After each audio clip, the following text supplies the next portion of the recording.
Hello. Today I'm here with Shannon Watson, who is the Executive Director of Majority in the Middle. And I've asked Shannon here today because she wrote a great article for the Minneapolis called Middle Aisle Social Media is Polluting the Minnesota Capitol. So welcome. Is there anything else people should know about your background? Thanks so much. I don't know. I am a Minnesotan by choice. I've lived here for just over 15, 16 years, something like that. MinnPost has been a great partner for me over the years. I do a lot of writing. And Middle Aisle is actually a column that we launched a few weeks ago that it's going to run through the end of the legislative session. So. Okay. Yeah. So, because you just had a new one come out. I saw. A new one, yes. The editor over there said, no pressure, every couple of weeks, whatever. The challenge is that I've had, I'm a big thinker, and I have lots of ideas that I've been sitting on for a long time. And so, hats off to Scott for dealing with all of my drafts. And, hey, what about this idea? And what about this idea? Oh, great. So, I'm glad that they're giving you an outlet. Well, Absolutely. I really enjoyed your story, but before we dig into it, could you maybe just discuss what Majority in the Middle does? Do you lobby the legislator? Do you advocate for certain issues? Like what's your goals of your organization? Good question. So Majority in the Middle is a 501c3 nonprofit, nonpartisan organization. We don't actually lobby. We advocate for bipartisanship and collaboration and getting along. We made a very distinct choice early on not to take positions on issues or bills, primarily because we're more interested in what I call the structural partisanship of the legislature, which is the rules, the customs, sometimes even the physical infrastructure of the building, that divides people and keeps them divided, and sort of gets them in the way of relationship development that makes doing those jobs, I think, easier. Okay, and how long have you been around? We got started at the end of 2020, so just 5.5 years, I think it is. Yeah. Great. Yeah. So do you go to the Capitol often, or? I do. We have one of our signature projects is a thing that we call the State of Bipartisanship Report. We're working on our 4th annual report now. And what that does is it's an analysis of all of the bills that got introduced in a session and heard, and then the authorship of each of those bills. We sort of stumbled into this kind of by accident. We were trying to answer a different question, and we came upon what I called the hidden partisanship of bill authorship. You don't generally see all of the bipartisan collaboration that goes on behind the scenes. Because, one of the reasons, Minnesota is in love with omnibus bills. And they're illegal, apparently, right? But, but they still do them. Debatable, yes. Isn't that a court issue right now? It is. I tell you, if there's ever a hill I'm going to die on, it's omnibus bills. Because in their sort of intended form, it is a way to move a lot of legislation through the process very efficiently. So what it actually says in the Minnesota Constitution is that bills have to be in a single subject. And the first part of a bill always has to be the title, which talks all about what is in the bill. And so, for instance, the tax bill that is being adjudicated right now from, the end of 2024 session, that its title did encompass everything that was in the bill. The challenge is the title itself was 4 pages long. Oh my gosh.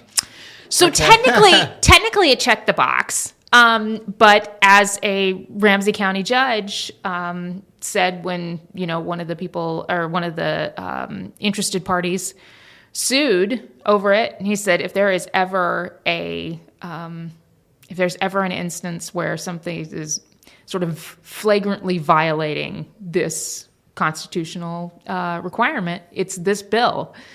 So we'll see what happens. Well, I don't want to get too in the weeds on how the state legislature works. Yes. Because, I try and stick to city issues, but sometimes, obviously, things they do impact the city. So, Absolutely. I sort of watch a little bit. And one thing I've noticed is that something that I'm interested in, it'll be in committee and then it'll be, I forget what they called it, put on standby or something like that. Yes, it will be laid over for possible inclusion. Yes. And so then you don't hear anything about it, and then all of a sudden it's in the final bill and it ends up getting passed. Yep. And so I don't like that about the Omnibus bill. Yes. Yeah. Yes. I mean, because, there might be good reasons that or someone is out there following one specific bill, and then it just under the table. It does make it very hard to track sometimes, particularly. I mean, some of the committee administrators do a better job. Okay, so this isn't a requirement. So, I don't want to imply that people are doing a bad job if they don't do this. But some of the committee administrators do, when they put out their omnibus bill, they publish a list of the individual bills that are contained within the omnibus bill. And so that makes it a little easier to find things. But the challenge is sometimes there's not an entire bill. There's a piece of the language here or something that's inserted as an amendment there. It does make it really hard to sort of follow the path of an individual bill through the process. So, but talking about the process, yes, the reason I was excited to have you in is because I'm going to say it again, Middle Aisle social media is polluting the Minnesota Capitol. Yeah.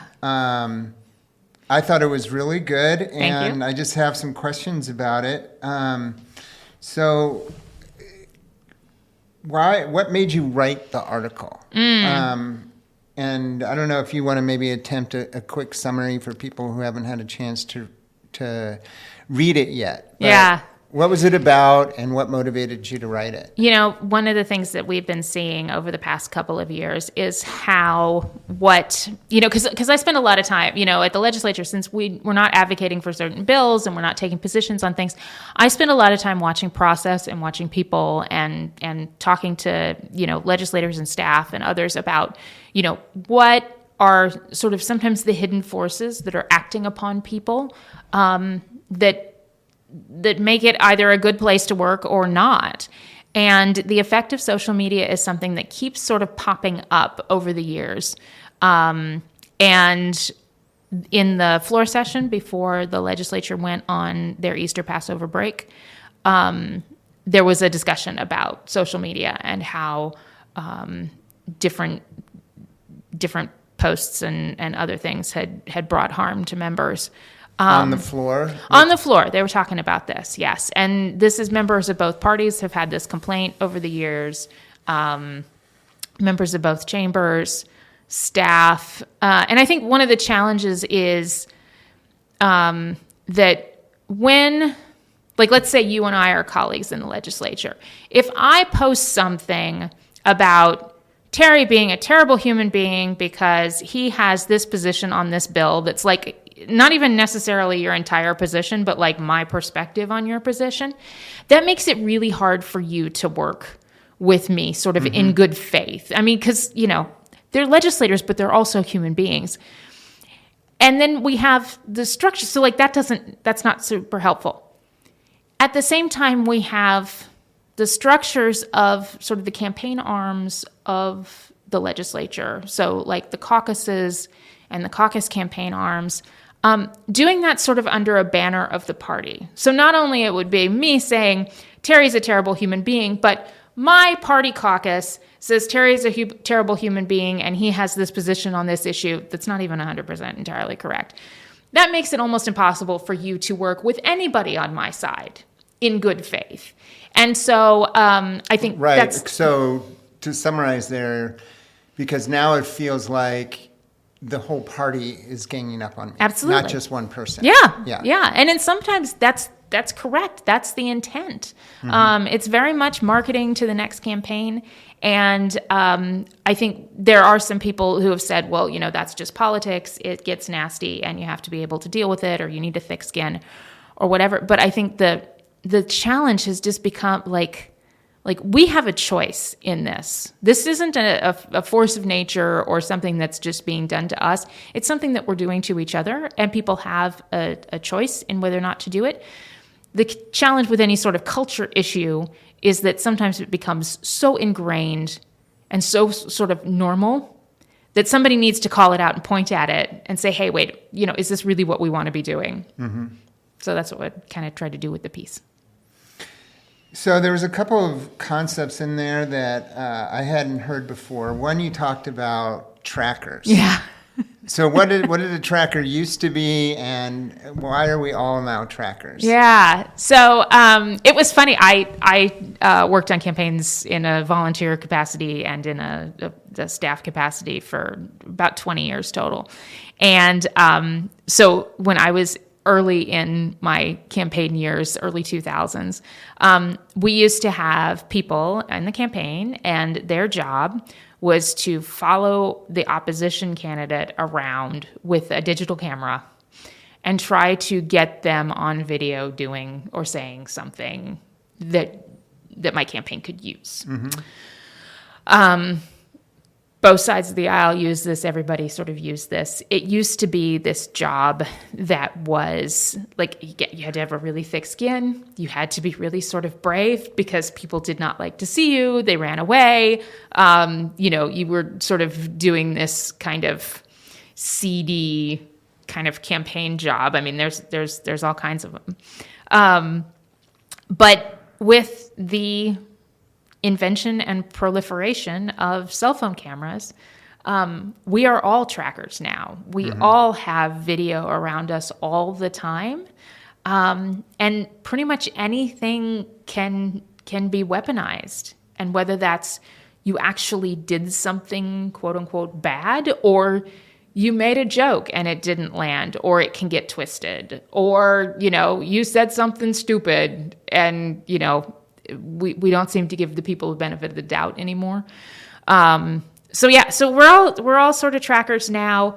And I think that puts a lot of pressure on people when you're trying to serve in a role and when there's just sort of no margin for error. Yeah. Well, a couple of interesting things about that, I think, is that everything that a candidate says is very curated, right? When you have them in for an interview, they're very careful, right? Yes. I mean, they want to. But people like myself and others in the community want to see what a person's really like. Like, they want some authenticity. So right. Those two things are sort of contradictory, right? And then I also find that, like, sometimes people will be hesitant to say, go onto a media outlet that is, isn't friendly. Isn't friendly. Yeah. Right? Mm-hmm. Because they're worried what they're going to do, or if they make a misstep, that then it's going to be held against them and stuff. Those things are very much weaponized, which is I don't know. It's not great for our political culture. I don't think it's great for, our society in general.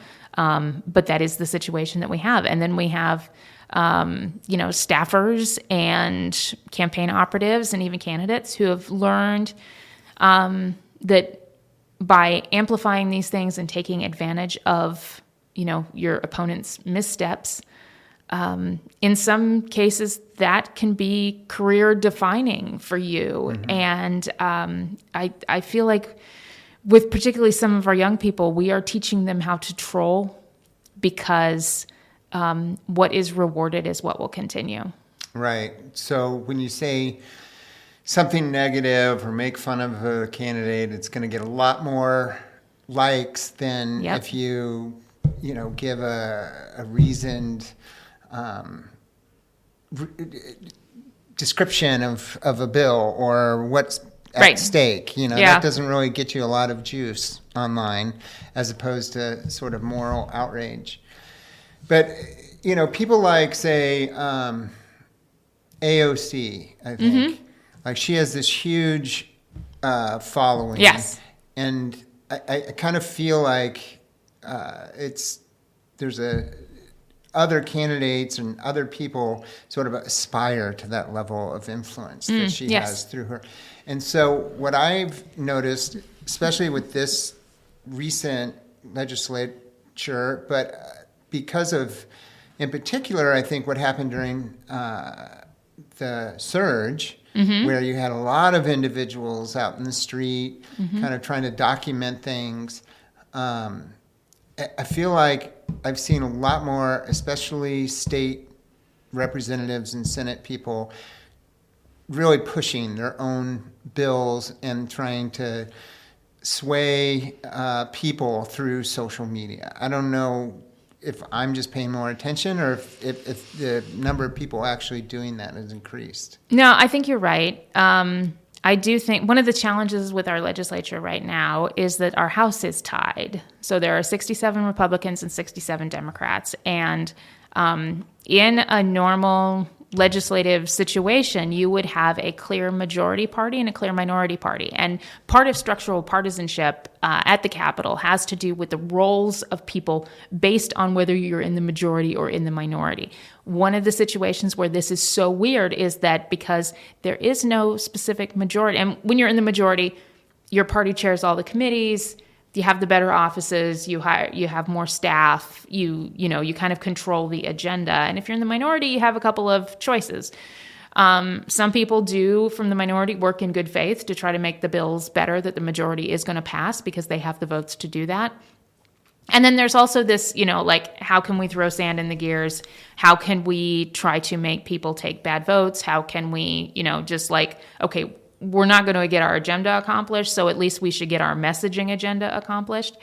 And one of the sort of measures of success of this year's session and last year's, because the 2-year biennium, was going to be, did the members of the House, even though they're tied, do more people act like they're in the majority and try to advance legislation and get something done? Or do more people act like they're in the minority and sort of throw sand in the gears and do a lot of messaging pieces?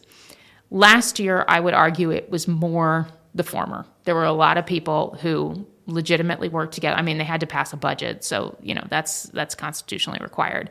They had to come together and figure that out and do the negotiations. And, some of the pairs of committee chairs were really, they were really successful in sort of putting their differences aside and figuring it out and getting their work done. And then some not so much. So they really, a lot of them acted like they were in the majority. Mm-hmm. This year, there was a lot of downplaying of expectations. Sort of going into the session, like there's, a lot of things happened over the interim that were very stressful, that were very, upsetting to people, and how that was going to play out in the session wasn't sure. I would argue that right now more of the members of the House are acting like they are in the minority because there's all kinds of bills that are trying to be advanced forward. They don't have bipartisan support. They're getting stuck in committee. Or there's a lot of sort of messaging situations going on the floor where they're not going to pass the bills, but they're trying to make each other take bad votes. So are they getting frustrated, you think, and then turning to social media to try and put pressure on the other side to... They try to put pressure on, but they're also, it's a lot of marketing language heading towards the next campaign. And, as well as anybody else, 2026 is a huge campaign year because we've got all of the, all of the congressional delegation. We've got all of the state Senate. We've got all of the state House. We've got the governor and all the constitutional officers. Like, that's about as big of a campaign year as you can get when all of those sort of coincide on the same year.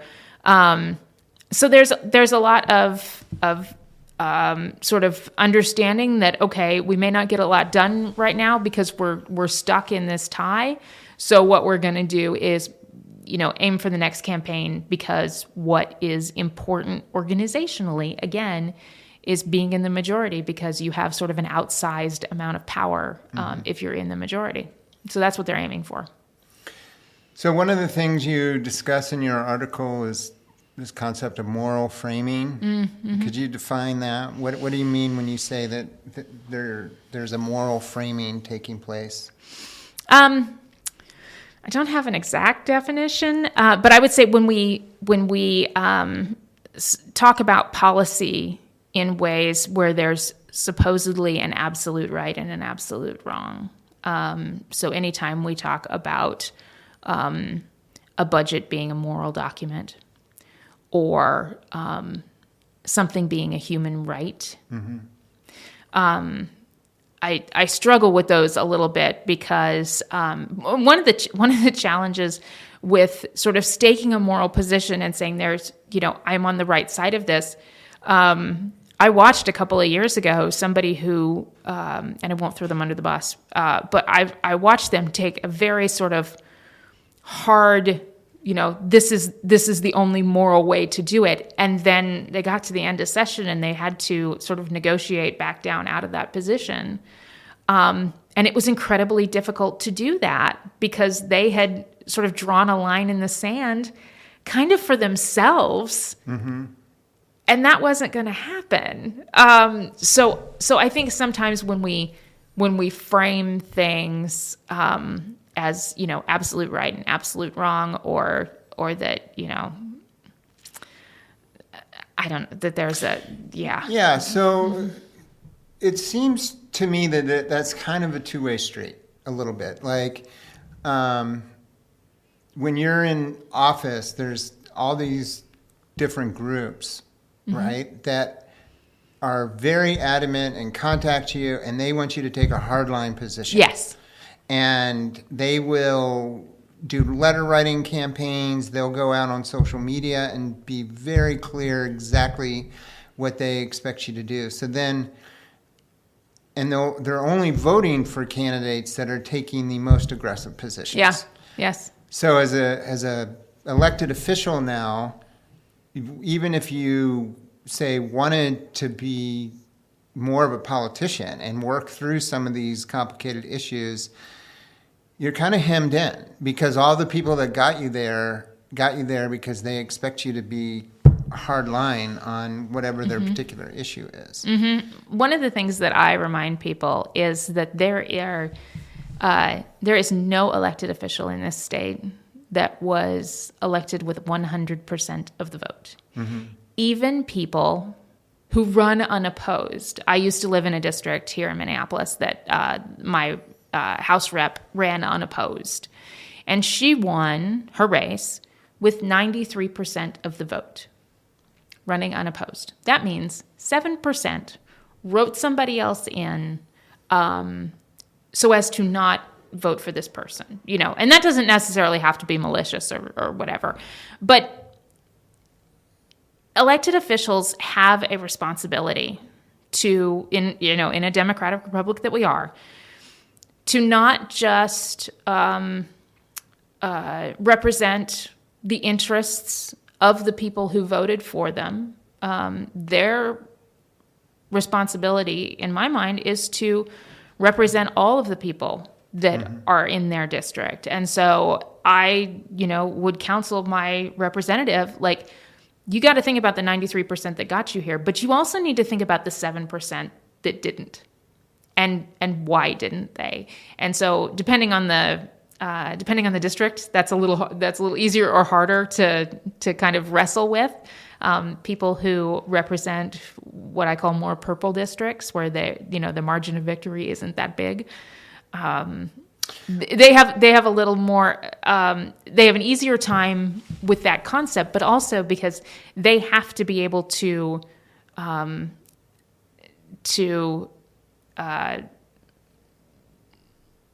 guess, I think you're being generous because it seems like that concept is old school, right? It might definitely feels a lot like they know the number that they have to hit, and that's all they care about, right? So that's entirely possible, yeah. And especially in the Minnesota system of caucuses and conventions, right? So you've got to go through this gauntlet to make the endorsement, right? And so that you're battling your own party for delegates and things, and those people who spend the time to go to the caucuses and the conventions, tend to have much more fixed views Absolutely. on what you should represent, right? So you've got to appeal to that small contingent of people. But then, once you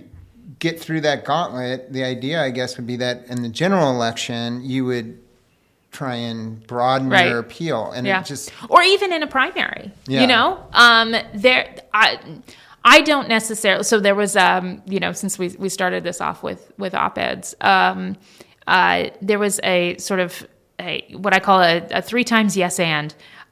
So Annette Meeks had an opinion piece in the Star Tribune about getting rid of the caucus system, and or about how the caucus system wasn't working. And then R.T. Ryback had a yes, and we should get rid of the caucus system. And then I had a piece that was a further yes, and in that, you could try to dismantle the caucus system, but I have found people who have a little bit of power are often the hardest to dissuade from exercising that power. One of the things that sticks with me about Melissa Hortman is that she was a really good embodiment of a good illustration of how much power you have is how much you're willing to give away. So people who would go to a caucus, and if you're one of 200 people and you have a vote and you're deciding this endorsement, you have a little bit of power and you want to hold on to that, and that's very important to you because you have exchanged 6 Saturdays and a Tuesday in your high school gym for the privilege of being able to cast one of those votes, and that's fair. But also, so dismantling that system, I don't necessarily see as something that's going to be achievable in the short term. My argument is you don't necessarily have to dismantle a system if you make it irrelevant. So just as Governor Walz didn't get the DFL endorsement when he ran for governor the first time, he went to the primary. And the only reason that he is the governor now is because he chose to go to the primary and not stop after the endorsement. The same thing with former Governor Dayton. So if candidates are willing to... And our mayor. And the mayor, right? Everybody who is willing to say, I'm part of this process or I'm not, but I'm not going to let these 200 people or these 2,000 people or whatever make the decision for everybody else.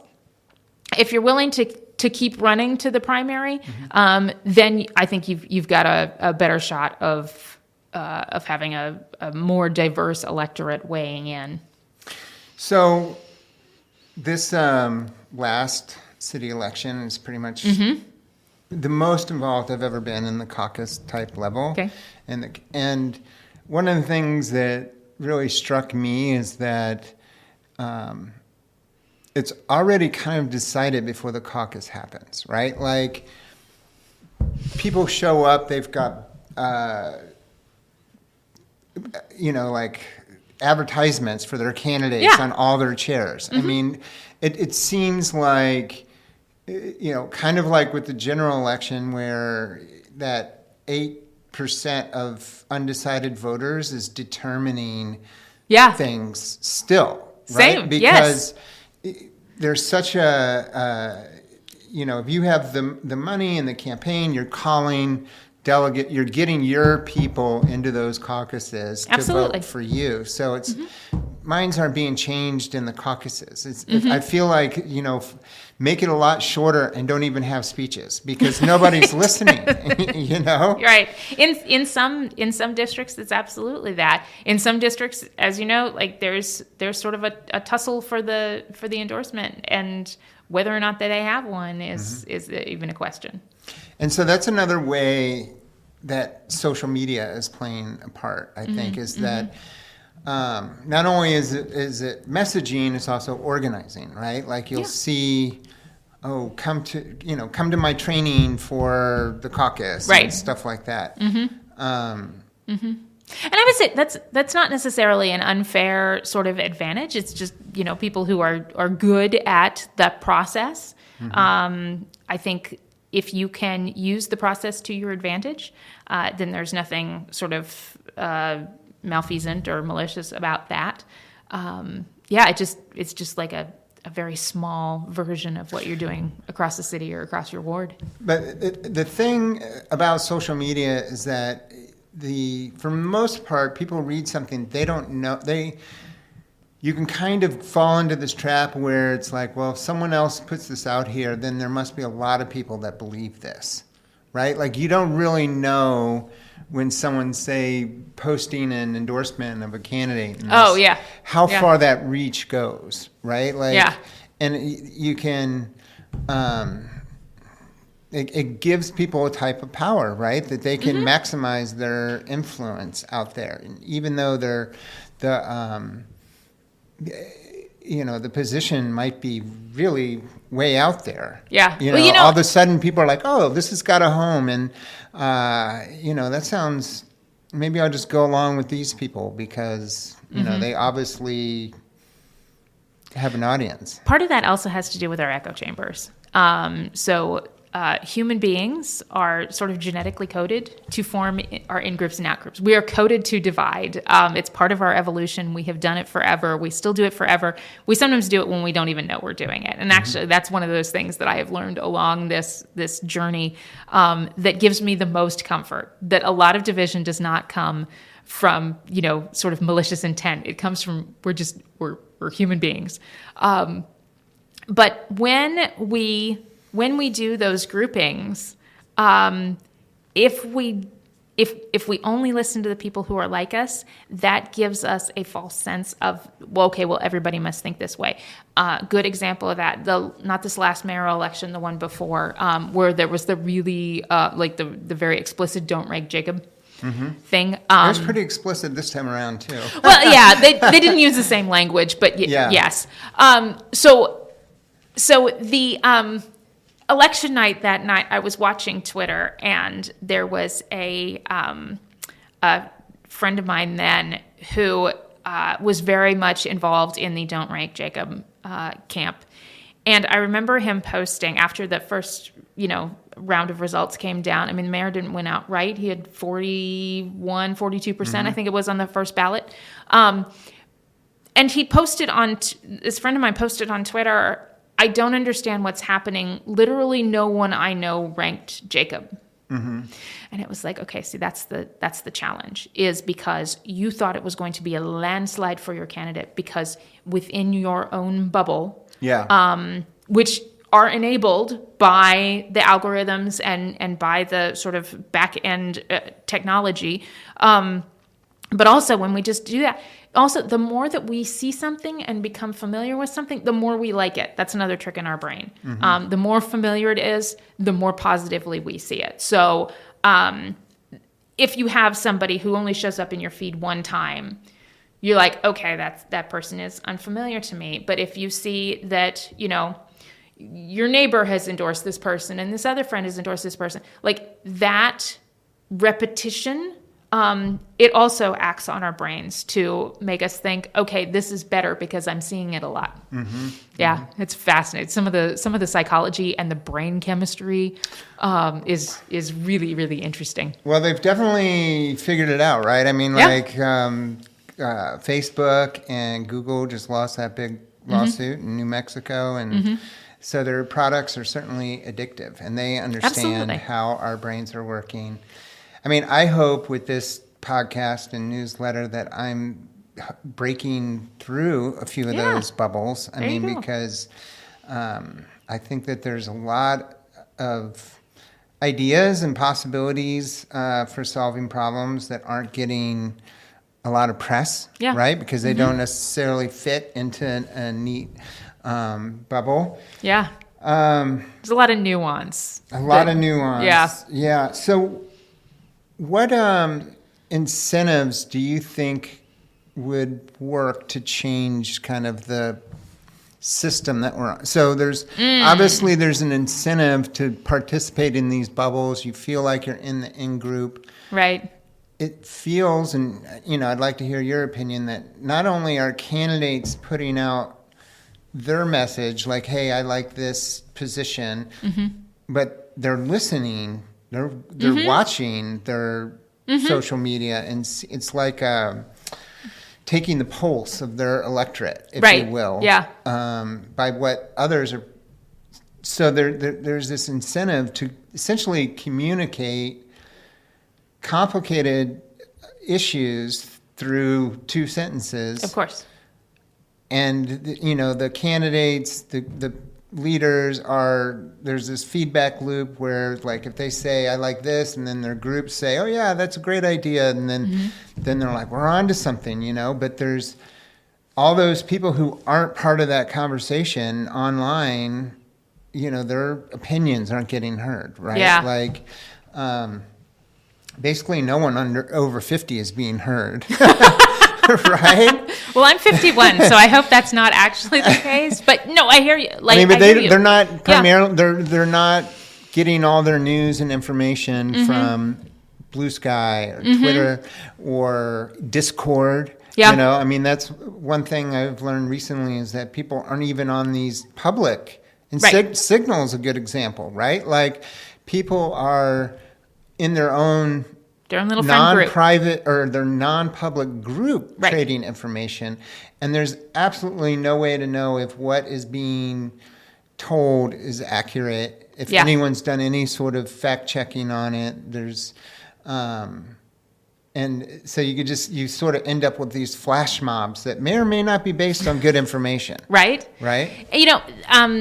That actually is a really one reason that I am a huge supporter of journalism. And when I say journalism, that's sort of a sacred term to me. I think that, like citizen reporter or, person with a cell phone, like those people, we know that can be enormously helpful to society. And at the same time, journalism that is editorially controlled, that has fact-checking, that has a code of ethics, that has all of these other pieces that make it responsible and fair, and all of these things is enormously important. And when we move away from that, or if we silo ourselves off from it because, well, we don't really like that version, we kind of do so at our own peril. So I think the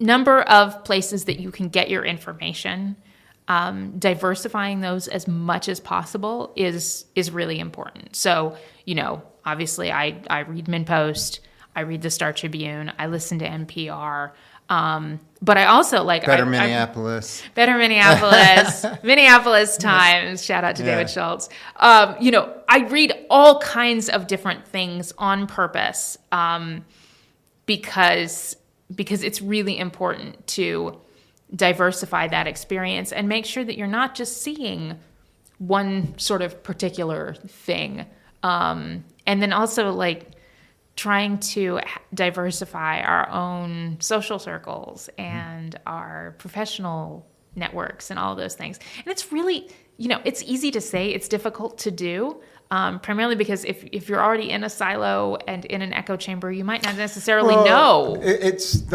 There's also a time thing, right? Absolutely, 100%. Yes. I've found that, so I subscribe to a bunch of different newsletters. Yeah.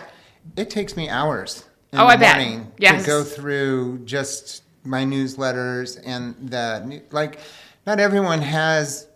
I see that as kind of my job to a certain extent. But if you're a regular person who's got to be at the office at 8:30, you don't have an hour and a half to go through and get all the different perspectives. You're probably not even watching the evening news anymore.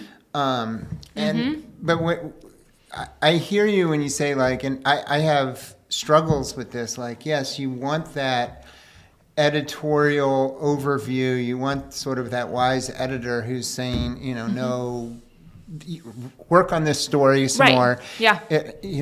I have my own editor who tells me oh no, this doesn't sound right, and I think that's really helpful. You don't get that in the Citizen, a lot of citizen reporters and stuff.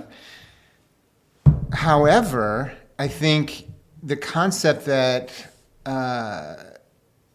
Fox News and Trump and them have injected into our culture that now has really taken hold. And you saw it with CBS, you've seen it with the Washington Post and the LA Times, is that there might be the editor of that has an opinion that isn't necessarily reliable. Yeah, what's happening at CBS News is a challenge. I will say, and I don't know if this is fair, but I'm human too. So I do not consider cable news to be news anymore. It doesn't matter what channel it is. I find that those programs have gone under what the header of I think of as angertainment. Angertainment. Okay. Not my word. A guy by the name Nate Garvis he used to have an organization called Naked Civics.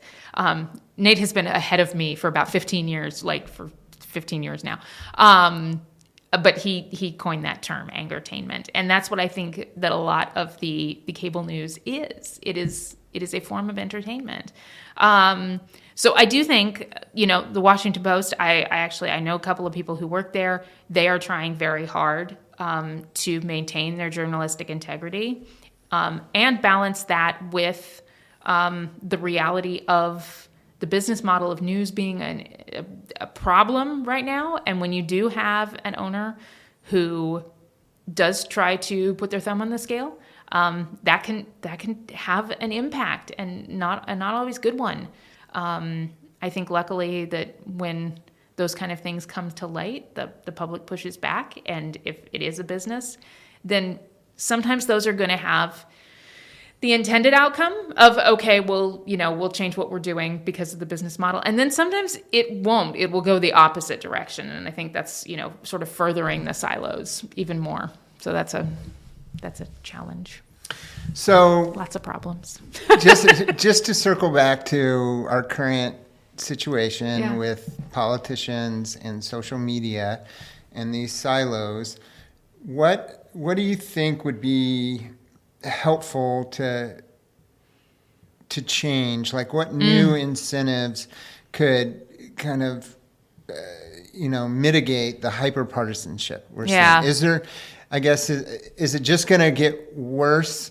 Is it trolling and seeking viral videos just going to get worse, or is there some sort of solution? And in your article, you mentioned the race, and I forget who it was, but the one person was like, "I'm not doing any negative ads." Yes, and they lost. Yeah, right. And I don't want that to be the blue plate. Right. Yes. Matt Little, in his last, Matt was the governor. He was the mayor of Lakeville. I'm sure Lakeville thinks that they should have a governor.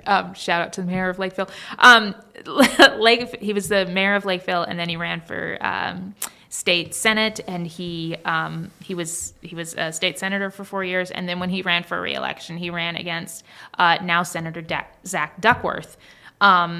And during that campaign, he made a point to say, I'm not doing negative ads, and I do not want them done on my behalf. And he actually told the party apparatus, do not do that stuff. And they did one, and he said, hey, this is not okay, and I'm going to say it publicly out loud, And I thought that was really brave and really impactful, and I hope more people will do it.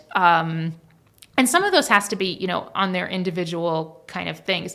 I've had several conversations with Senator Julia Coleman, who is very much in favor of a civility pledge or a positivity pledge for campaigns. She said if she's presented with one, she would sign it. I don't have one for her to sign at the moment. But I think some of that is sort of your own personal choice.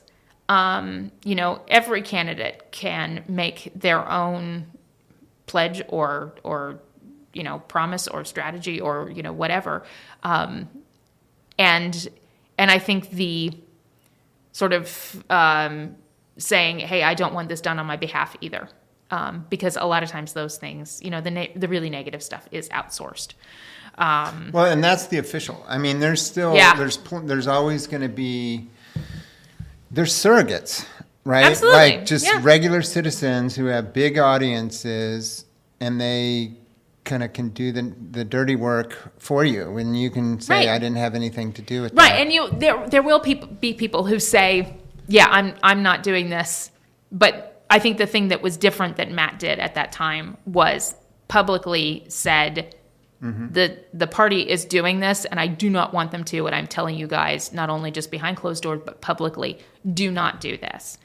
To your point, he wound up losing that race, and so that I don't think that necessarily encourages other people to do it. But at the same time, I really believe in what is rewarded is what will continue.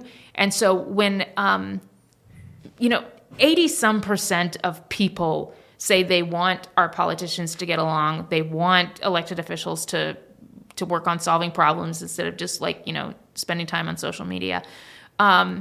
So when they see that happening, like literally sending a thank you email, hey, I saw you do that, thank you. Those can have enormous impact in letting people know that, other people are watching and appreciate what they're doing and they acknowledge it. Because otherwise, sometimes it just feels like, you're doing stuff and nobody notices. And it doesn't really make an impact and nobody cares. So I think the positive reinforcement, that also can make a huge difference as well. Okay.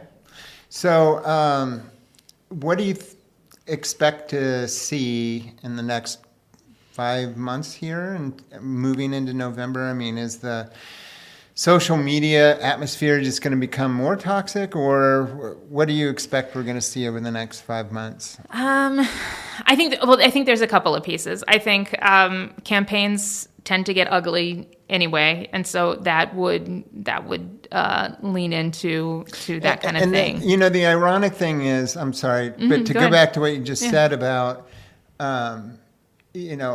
I agree with you. Like, I think that people do want to see solutions. They are tired of sort of the constant attack ads. Yes. But yet, people who put those ads out and do that are being rewarded. And so Absolutely. So what's happening there? I mean, we say that we don't want them, but they're obviously effective. They are effective. And one of the things that I think, this goes back to, the way our brains work and our evolution and our brain chemistry and stuff. Of course, attack ads work because we are, again, sort of in our genetic code, we react with fear and anger to negative situations. And fear and anger are much more motivating than happy people are really hard to motivate. So sunshine and flowers all day long is really hard to motivate. But if you can spot, that's probably one of the best things that I came away with from my time on campaigns is that I can see a piece of, the literature that comes in the mail. I can see it and I can tell you why they chose the colors that they did because the colors have a psychological component to them. I can tell you why one side is dark and red and, like a burnt orange on one side, and then you flip it over, and that's because that's the opponent, and you flip it over on that side. It's shiny and happy, and there's yellows and pinks and all the things. Because those have a psychological impact, and people want to be able to influence your brain without you necessarily knowing it. So it doesn't work as well on me because I know it exists. And so some of this is sort of the, sort of civic education of understanding, here, they're doing this not necessarily even if it's 100% true, they're doing this, they're presenting this information in a way because it works. And if you know that that's what's happening, you're less likely to, I don't want to say fall for it, but it's less likely to affect you. So I think sometimes just being aware of this, I would love to have something. Okay, all right, that's an idea. We need to have a campaign school with people who write negative advertising. I mean, how to think critically about any of this stuff. We're sort of having that ability degraded, right? When you just scroll through 100 different tweets, your ability to pause on each of them and be okay, well, what's the goal of this tweet? Who's writing it? Are they being paid by, all these questions. Who's got time to do that? Right. On the sheer when there's 50 volume, of them. Right. Right. And so that's not good. It's not, and it's something that we're just going to have to deal with. I do think that in the same way that there are conversations at the legislature about kids and social media and how it's addictive and what it does to our brains, and I worry about our attention spans.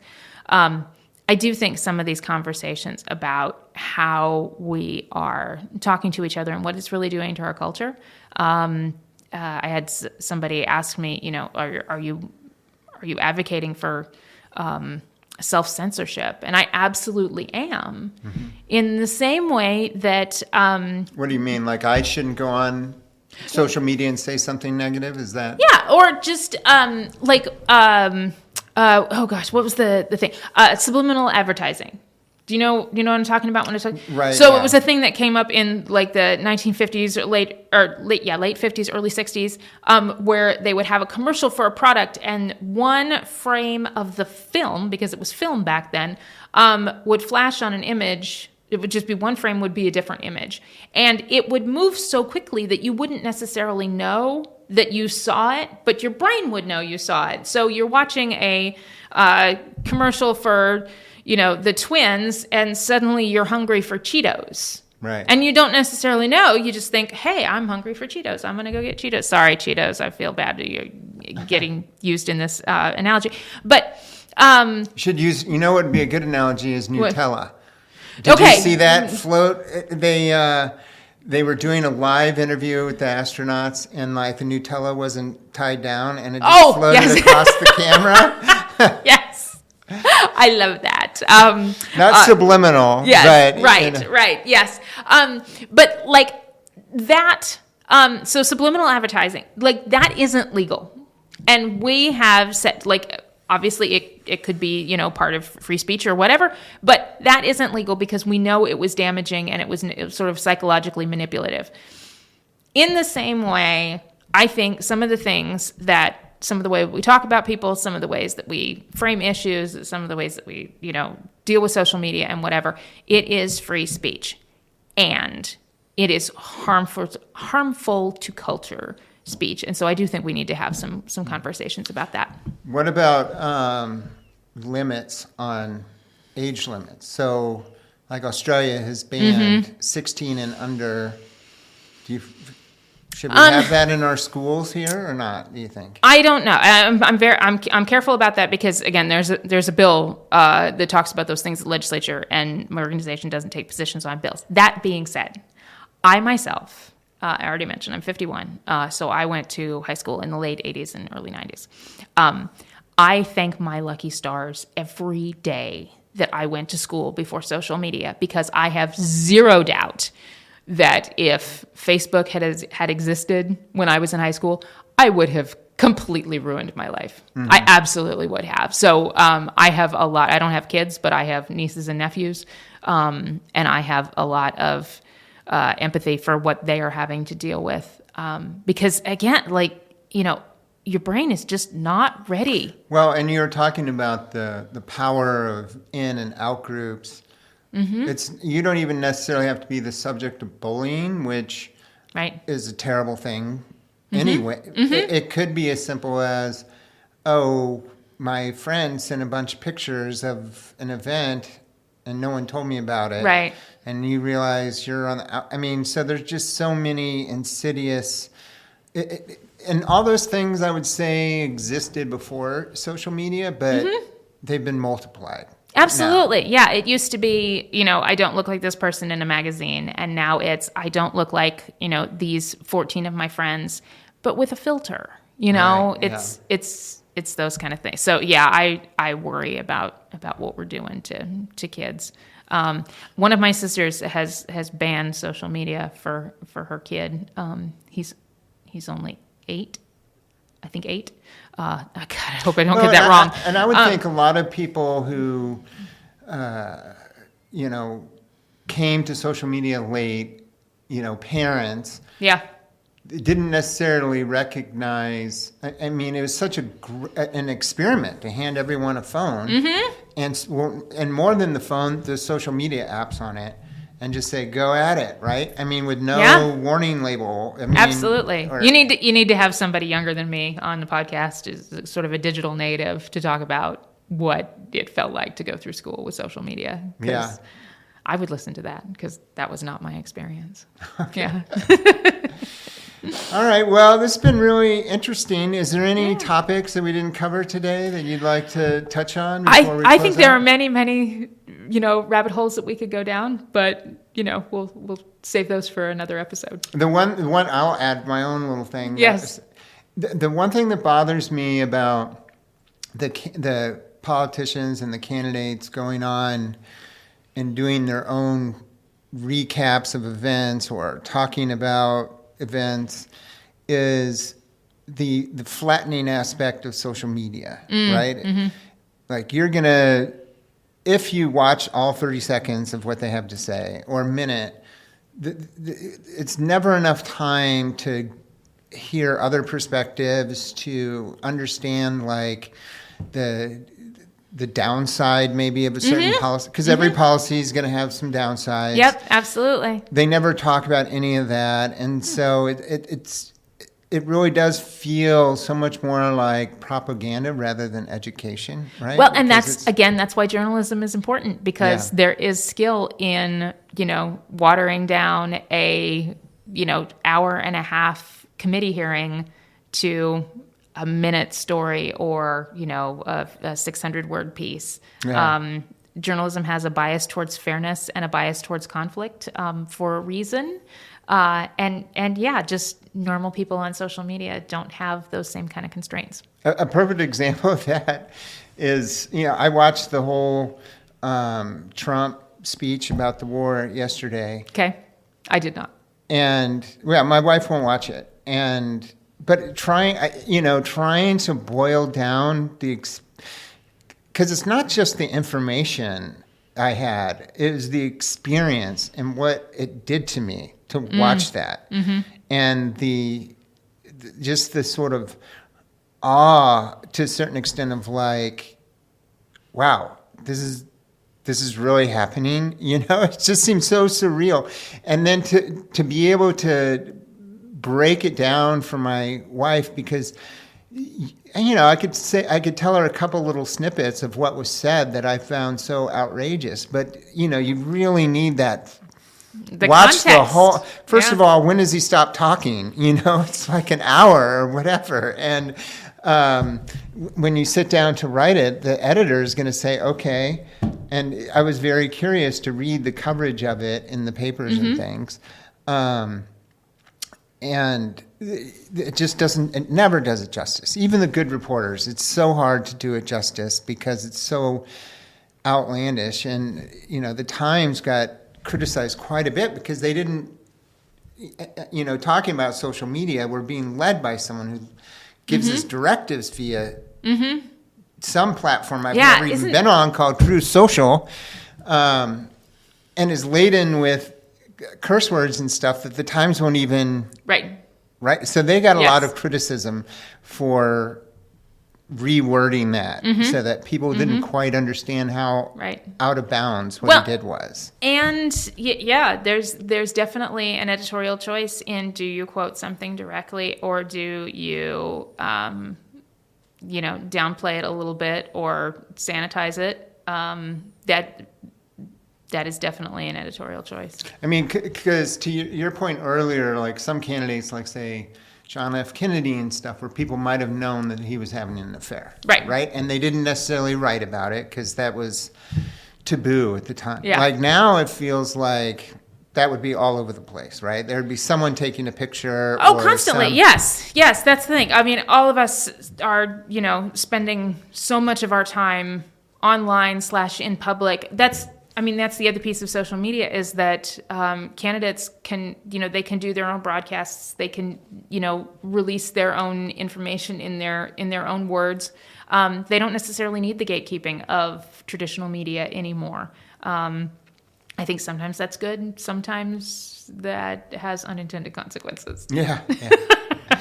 Well, I don't know if you saw the one today by the. What was it? Egden? Who was the legislator that got arrested? Elliot Engen. Right. The guy in the car with them is Walter Hudson, yes. put out like a statement like, well, you don't need to know that I was in the car with someone who was drunk driving and we had a bottle of liquor in the baby seat. You know, it's like, so this is actually worse than I realized. I did not say, well, I mean, there's nothing in that I hadn't heard from other sources. So, I read that and I'm like, how are you helping yourself by putting out this information on social media? I don't know. I don't know either. That's a whole different thing. That's a whole nother column. All right. Well, thank you very much for coming on. Absolutely. This was and a good lot luck of fun. with your column. It's Thank in you. MinPost. How often does it come out? If people It's about once a week. Yeah. Okay. Yeah. Great. So as long as I keep writing things and the editor keeps publishing them. Yeah. All right. Have a Awesome. good day.